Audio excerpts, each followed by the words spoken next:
Hi, everybody. My name's Jessica Hallgren. I'm the women's groups pastor here at Beltway Park Church, and we're so excited for you to join us for Gather Groups. With me, I have Jennifer Smothermon. And Jen, could you tell us a little bit about yourself, what you do, and your family, all the things? Yes. So I'm Jennifer, and I go to Beltway here. I've been here for a long, long time since we were over in the chapel.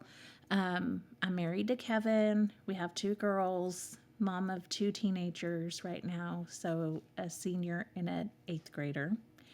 My occupation is marriage and family therapy, and I have practiced at Ministry of Counseling and Enrichment downtown for a very long time. And then we opened Beltway Counseling Center last year. Yay!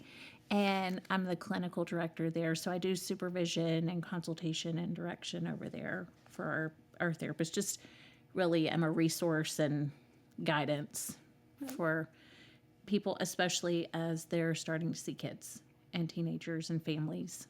Right. So, yep. And even opening that, part of the whole reason for opening that, as I understand it, is because we saw a greater need for counseling in teens and children. And kids and families, yeah, in town. That's where the greatest wait lists were. And so the elders and our leadership here responded to that need by building the center and bringing on people who can meet that need. So it's very exciting. That is to exciting. see that in action. Yeah. Yeah. So, I was even talking to a principal across the street and just talking about a specific student. I was like, you should call the ministry center. That's why it was open. That's why we're here. So, yeah. All right. Well, we are coming to talk to the women here that are joining us in their homes for the Gather Groups. Hi, everybody. Hey. And we talked about legacy the last time that we recorded one of these videos, and kind of what are we leaving to the next generation. And it's been really on my heart, and I feel like it's something for the women's ministry, that God is not just a God for us, and but He's a God of the generations. And so not just Abraham, but Abraham, Isaac, and Jacob. And so just thinking about Him being a God of the generations, wanting to help tool and empower and equip women to be able to speak into the generations that they have influence over, be it mothers, grandmothers, spiritual mothers, whatever it might be.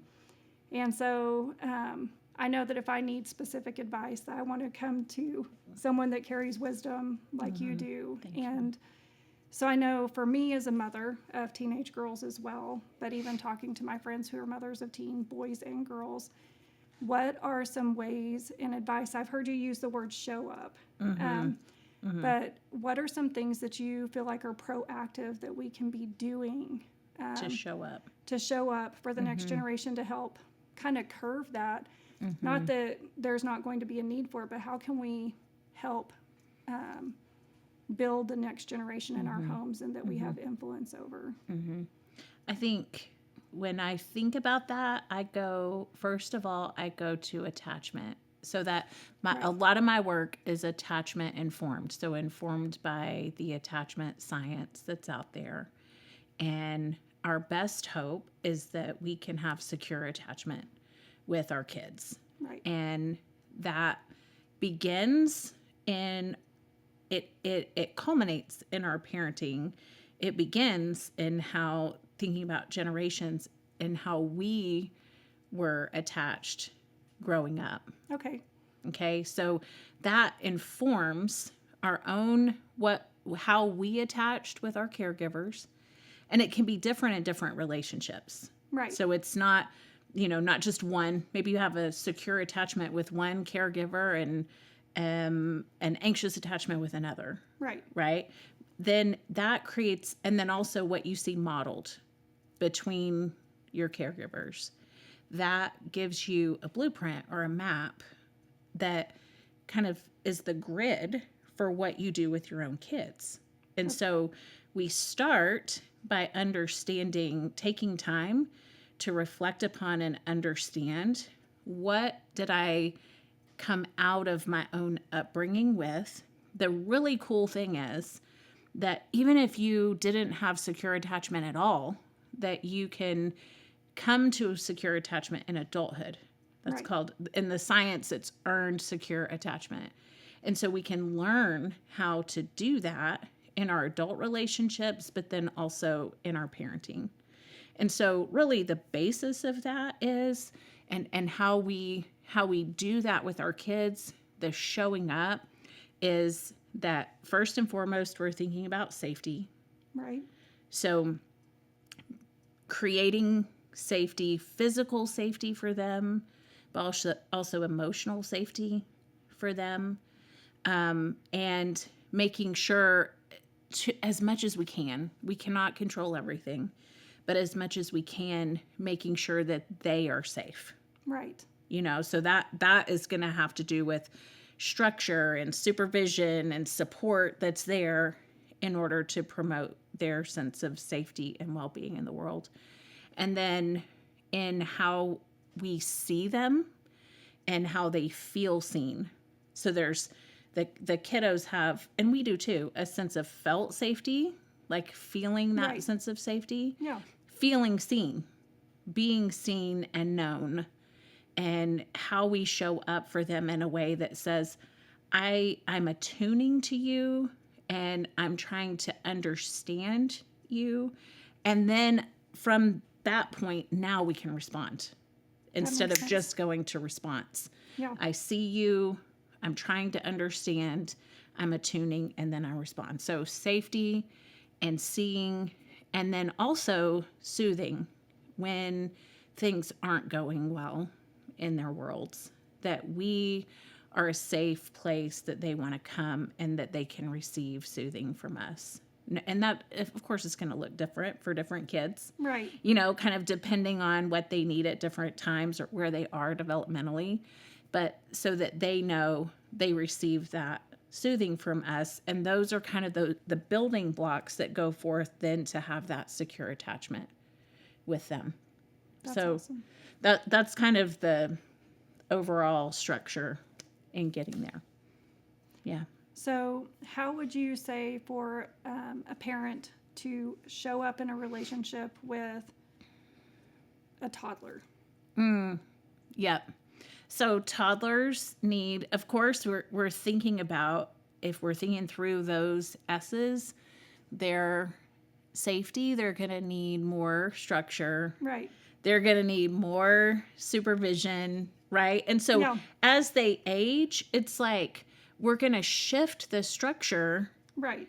And hopefully, if kids are doing well, then we expand that supervision where we're not necessarily just, micromanaging everything.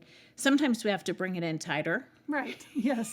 Sometimes their behavior is saying, hey, I need a little more. Right. Here, but so we're creating safety for them. We're showing up with a little one, toddler, all the way through elementary. I think about how powerful play is with them. And it's great for us to be playful with our kids, even into adulthood. Like, I hope we never lose our ability to play. I'm a registered play therapist, so I really, really value play. Yeah. But when we're thinking about, I have parents sometimes who are like, I don't know how to play. It's almost like in their adulthood, they lose their sense of play, right? So it's like, you don't have to lead it, especially when they're little. Right. You go into a space where they have something that they enjoy playing with, and you just sit down and you just reflect on what they're doing and engage with them in what they're doing and let them lead it.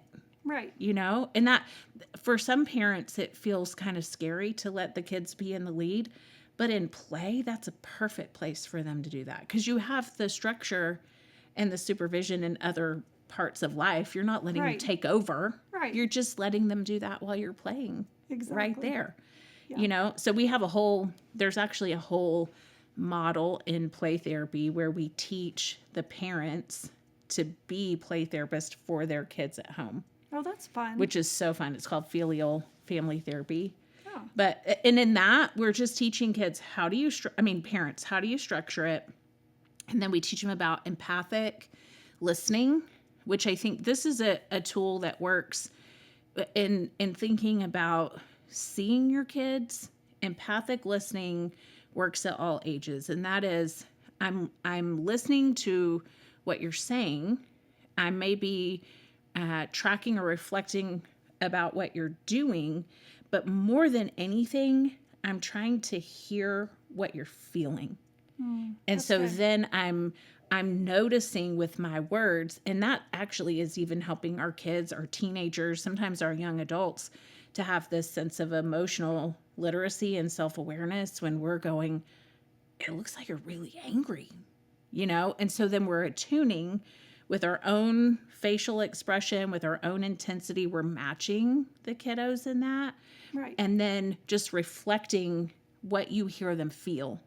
Yeah. You see what I'm saying? So we in filial, we teach about that. And then we also teach about imaginary play.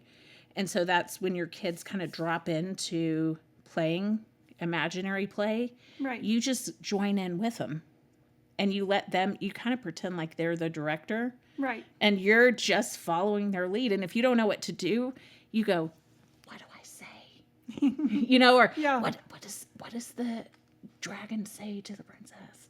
And they'll tell you, and then you do it. Yeah. You see what I'm saying? Yeah. And so you're just dropping in to that. And then we also teach them about how do you do limit setting when you need to, when kids are not being safe. Right. In their play or in whatever situation, how do you set limits in a way that is therapeutic? Yeah. So when I'm thinking about how do we show up for littles, it's like join them after we've created safety and structure and supervision, join them in their play.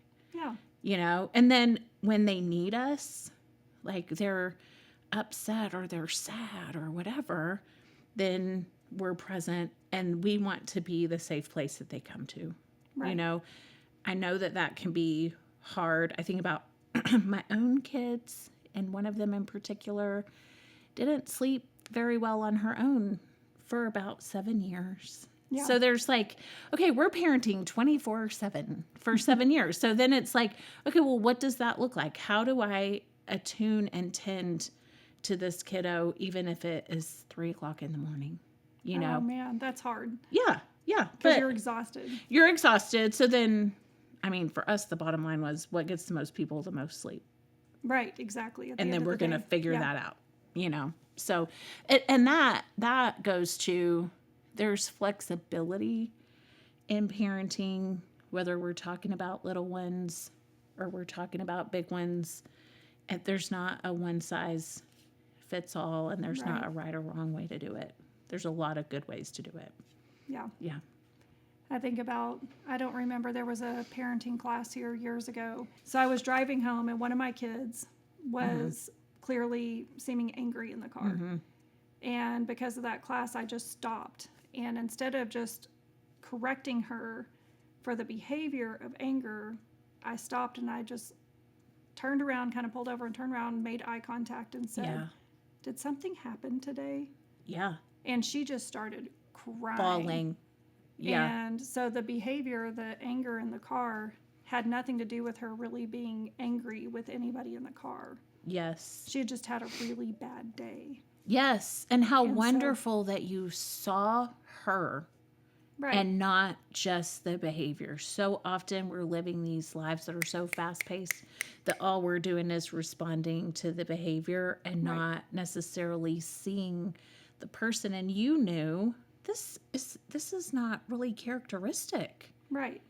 So let me see if I can figure out what's driving this before I'm responding to the behavior itself. And it's not saying, well, you can run us over with your anger. Right. But it's getting curious first. And also, Jessica, you had to stay somewhat regulated internally.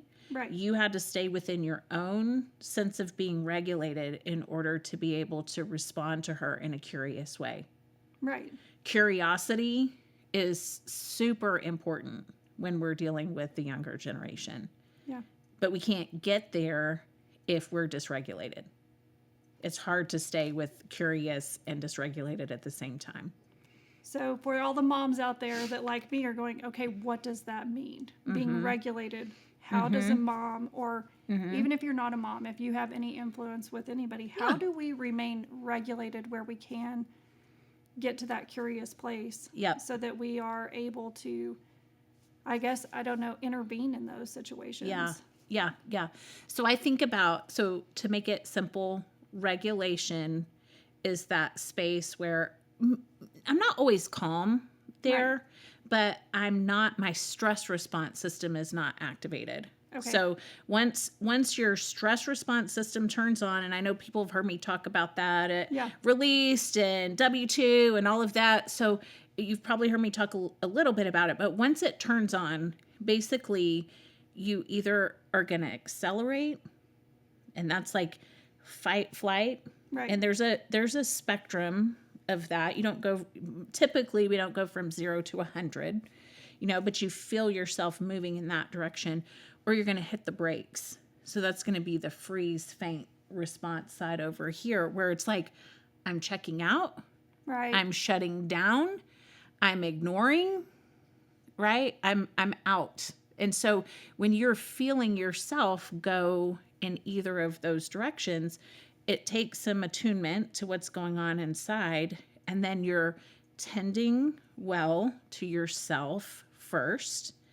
And so that may just be taking a deep breath. Like it really, I know that sounds very simple, but the exhale being a little bit longer than the inhale gets, whether you're accelerated or on the brake, it brings you back to a center point. So taking a few deep breaths, recognizing where you are, and then responding in curiosity. Like, instead of, what's wrong with you? Right. Right? Or like doing this number while you're driving down the road. You know what I mean? Instead of that, it's you pulled over where you could all get to a calmer spot. Right. And then you turn to her and you're going, help me understand. Right. I can see that you're not okay. Right. What's happening here? Your face. I'm just imagining you and how you were doing it. Your face, you gave her the eye contact, you turned. If we think about attuning is nose and toes. So I'm trying to turn. We're like, yes, and at look other. At you. Yeah. Sometimes that doesn't work with teenagers. Sometimes with teenagers, they do better like this.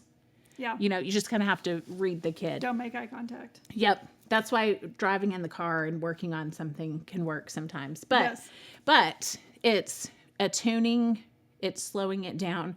And then it's not going, what's wrong with you? But it seems like something's not okay. Yeah. What's going on? So that's inviting. It's curious, and it says, I see you, and I know you're not okay. And she may have gone, I'm not going to talk to you. Okay, that's okay. I still see that something's not okay, and that you need some space right now.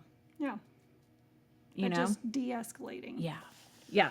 But we have to de-escalate ourselves first before you can respond to that. If you don't, then I know when my kids were little, I would be like, I'm fine. I can feel it building, but I'm ignoring that.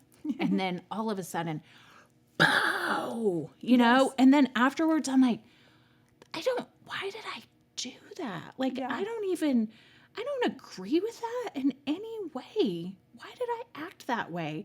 Well, it was because I'm trying to parent when I'm completely frazzled myself. Right. Instead of going, wait a minute, I need to attune first here and then there. Right. Yeah. And part of that is breathing, doing things to care for yourself well outside of that moment. In that moment, it has to be quick, but outside of that moment, as we care well for ourselves, then we're better able to care for them. That makes sense. Yeah. So we're sticking with the being present. And I know that I listened to you years ago, like I've been going to anything you're speaking at and taking nuggets of wisdom here and there. And so with having daughters, mine are now both teenagers as well. But when they were younger, I remember you talking about taking the drive to Sonic. Yeah. And getting a drink. And, you know, that as they get older, sometimes they aren't as open to talk to you or just have those moments that they would have when they were younger.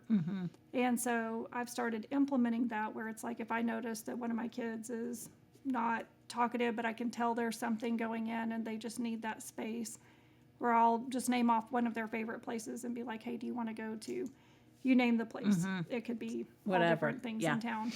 And I may take the long route getting there, but I'm not necessarily, and I think this was advice you gave too, so just trying to press into this, like not getting in the car and being like, okay, tell me. But just driving and being quiet and letting them guide. Can you tell me, like, what's the science, logic, reason? So it's, advice behind that? I'm present. And this, if we're thinking about it when they get a little bit older, first of all, it's normal.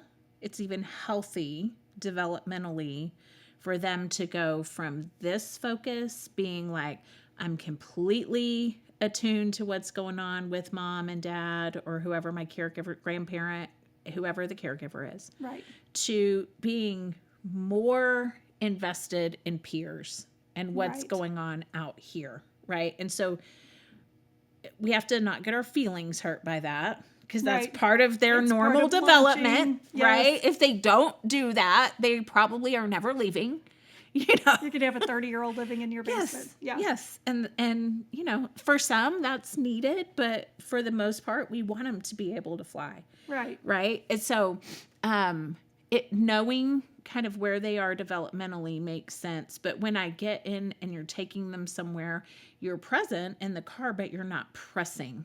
Right. Yes. There's a difference between being present, I'm here, and being pressing, right? So sometimes pressing is, and you have to kind of pay attention to the feedback that they give you. Like my middle schooler would say, I'm pressing when every day I pick her up and I go, how was your day? Yes. Do you have homework? What happened today?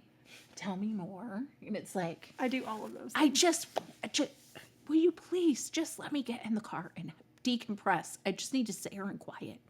I'm like, oh, okay. So what I learned through that is if I let them sit there and quiet for a little bit, then they're gonna settle. Right.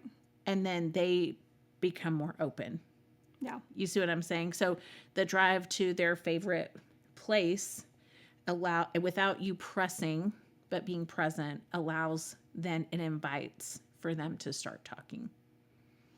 What would you say to a parent who feels like they feel like they've lost ground, they've lost relationship with their kid, and especially we're thinking the teenage young adult years, where they just feel like they're, almost, there's almost nothing. Right. Yeah. What would you say to them? How do they start building that, and what are some steps they could take to build those things? Beginning to be, if they haven't been present, then showing up in this curious way. And sometimes I think it's helpful to find out from the kid themselves or the young adult themselves, if we were going to do something together, what would be something that I could join you in, that you would be interested in? And maybe have some things that cost something and some things that are free. Right. So, like it could be, well, I like driving around and look, it's Christmas right now. So I like to go look at the Christmas lights. Okay. Well, could we do that like once a week? Right. Or I'd get coffee with you. Okay. Yeah. We'll go get coffee. So maybe a small investment, and then making the time to do that. I think that that's really important. We've talked about putting the screens down, turning the screens off. So many homes, there's just constant background noise. So turn if you're not intentionally watching something together, turn it off, right? Or at least mute it.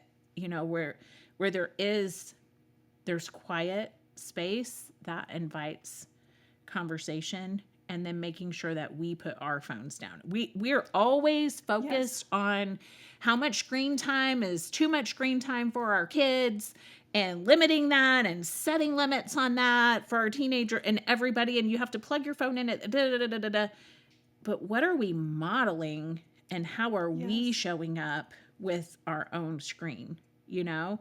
And so even some parents would say, well, if I put my screen down, they're still not talking to me. It's putting it down and making that just available. Right. Just being available. And then lastly, I would say if there are specific areas that need repair, then be intentional. And sometimes that means you need help with getting to those repairs. What we know about secure attachment, I may have the percentage wrong, but I think it's like between 30 and 35% of the time we need to get it right. That's it. Yeah. Like that takes the pressure off. We don't have to be perfect in this 100%. Right. And then if I do something and I notice that I've created a rupture in that relationship, it's the repair that matters most. Whether we're talking about, you know, husband, wives, friends, parent, child, the quality of the relationship is really in how well they can repair when things don't go well. Like how they can repair for themselves. They repair with each other. Okay. Yeah. I notice that you're really upset and distant. Is there something that I did? And then being open and willing to hear from them, you know, and sometimes repair or ruptures have gone so deep that you really need help making, you know, building those repairs over time. Right. So, but when we blow it. Yeah. I mean, we all blow it sometimes. I blow it. Yeah. I blow it every day. Yeah. If I blow it, then I know it, first of all, and then I go to and I repair it. Right. You know, I think about my own mama, and she modeled that so well. She still models that well.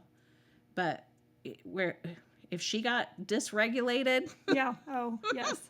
It flipped her lid, you know, it wasn't long before she was coming back in and saying, you know, the issue that led to that, we still have to deal with, but I'm sorry for talking to you that way. Right. You deserve to be, that wasn't respectful or kind, and you deserve kind and respectful communication.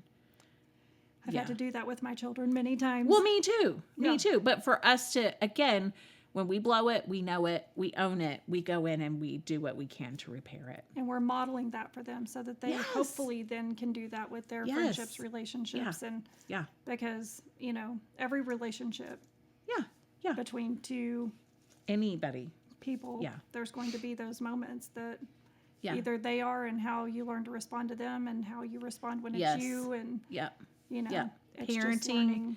Yes, parenting requires grace in both directions. Right. So us giving abundant grace to our kids, them giving abundant grace to us. And I think too, us thinking about it generationally, us giving grace to our parents, whether they're still with us or not. Right. You know, knowing, okay, they were doing the best that they could with what they had at that time. Yeah. You know, and it may not have been everything that I wanted or needed, but I can give grace. I can learn from that.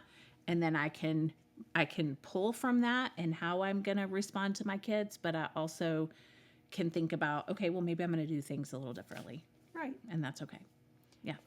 So another thing that I think could be controversial, I don't know if it is, but I think that every generation thinks that everything is a little bit worse than it was the generation before, and that things are just getting falling so much apart. Worse than what they ever have been. But there is a lot of in parenting, and maybe it's just me.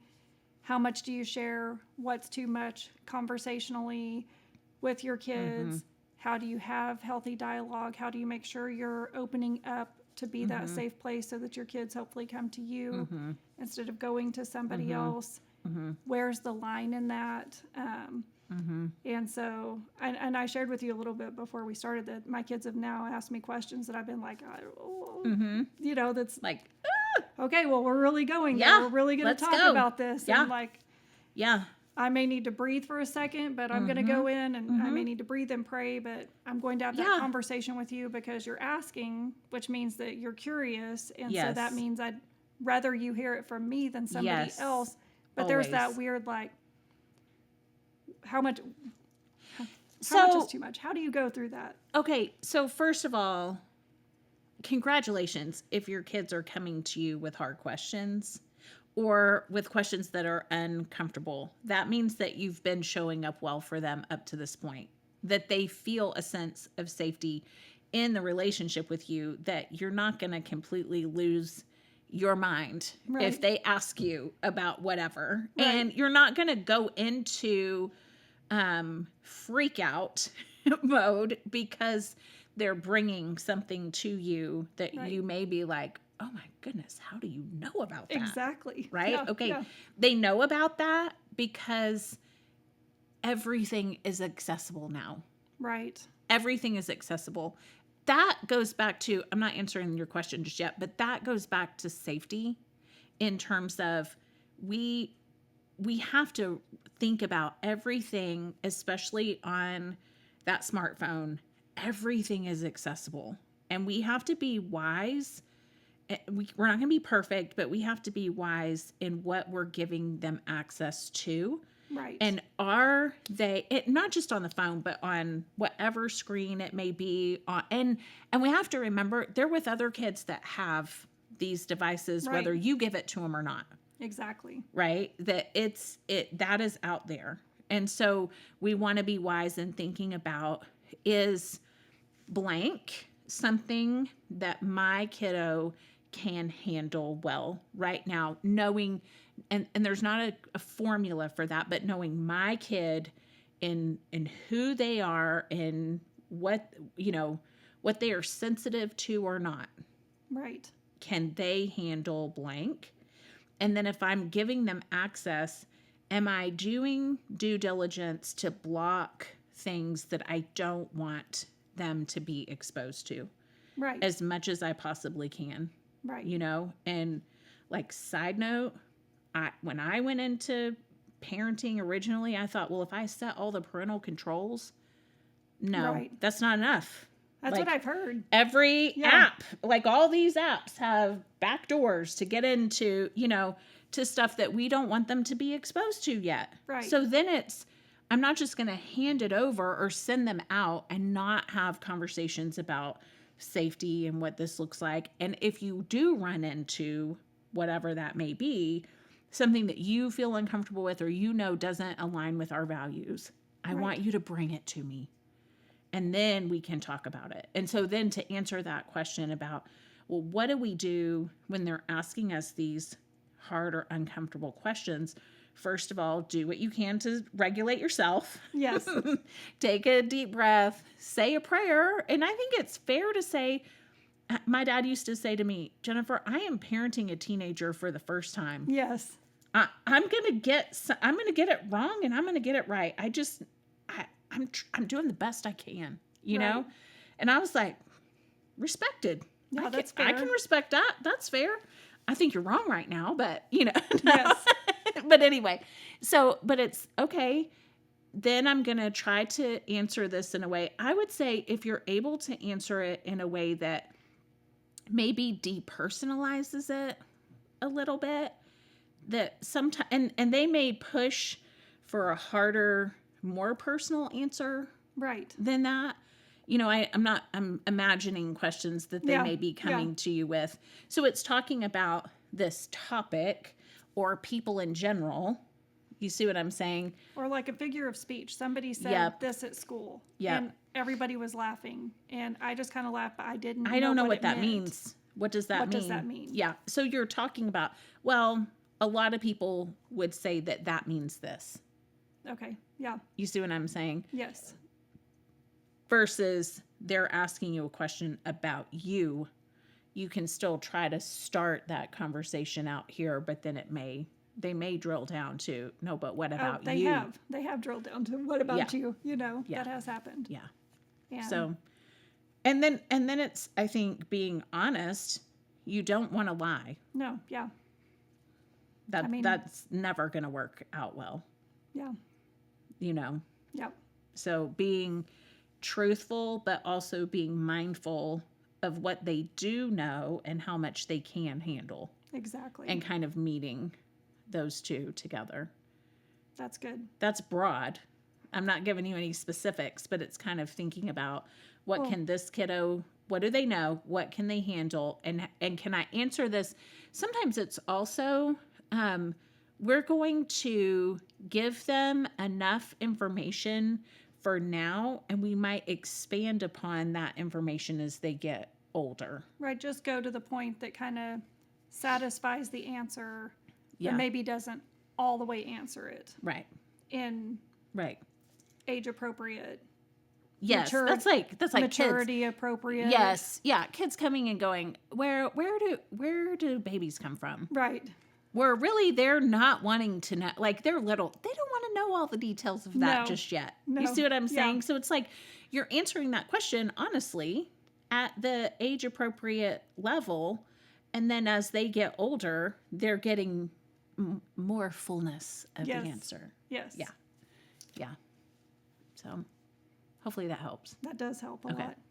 So any wisdom, insight, advice based on what you are seeing that you could give as a gift, like a kind of a parting gift to the women that are listening, just as they're thinking about pouring into the generations in their home, if they're grandmothers, pouring into grandkids, or even helping answer questions for their adult children who are raising kids, or any type of, here's something that would be a gift that I feel like if you just, like a 1% change or something that you could just start doing, that would just be a huge benefit and blessing in people's homes. It's that one-on-one time that matters the most. It's that one-on-one time. Oftentimes people come in and we've got kids with all this behavioral stuff going on.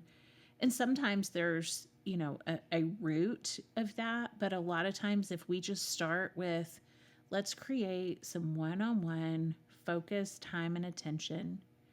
And maybe it's just a little bit of time a day. It doesn't have to be hours, and it doesn't have to be expensive. Right. And you may already be having that time, but use your language to highlight that time, so I don't drive both of my kids to school anymore, but when I did, there was always, we drop one off and then there's like 15, 20 minutes with just me and the other one. Right. In the afternoon, it was reversed. Yes. And so I would say to them, this is our special time. It's just me and you in here. Is there anything you like that we want to do or say or go in this time frame? You see what I'm saying? Yes. I wasn't doing anything extra. I was just highlighting what we already had. Right. And when I think about grandparents doing that with their grandchildren, that is invaluable. When I think about even people who don't have kids at all, but just showing up for someone in another generation and giving them a little bit of your time where your devices are turned off and you're present to them. I know it sounds simple. No, but it is. It's life-giving and it's huge. We all want that. Everybody wants that. You think about in marriage, my husband and I did marriage ministry here for years. One of the biggest fights is people just wanting to sit. Yeah. The thing we talked about in the car, shoulder to shoulder, toe to toe, nose to nose. Yep. And just have that, just be heard, seen, safe. Yep. All of it. Soothed, all of those things. Just being like the power of our presence with others is an invaluable gift. And I mean, think about it. If we're thinking about God and how he wants to minister to us through his presence, and wants us to come in. I think about like the community, Father, Son, Holy Spirit, being present to one another, and that the invitation for us always is to be able to lean in to his presence, that he's always there, and I think about like verses that say he's near to the brokenhearted, he's close to those who are crushed in spirit. So just this nearness and this presence that's there, we receive peace, we receive his love, we receive joy, we receive whatever. And then we turn outward and we are present to the people that he's given us in our lives. Yeah. And then we're able, whatever we just received, now we go and we're able to release it. You see what I'm saying? Yeah. It's that continual. Yeah. Yeah.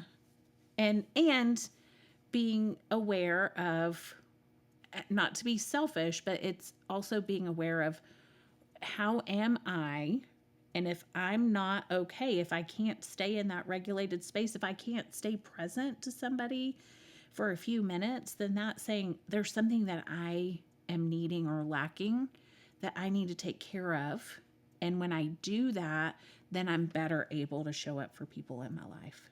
That makes sense. Yeah. You have a resource in your lap. I do.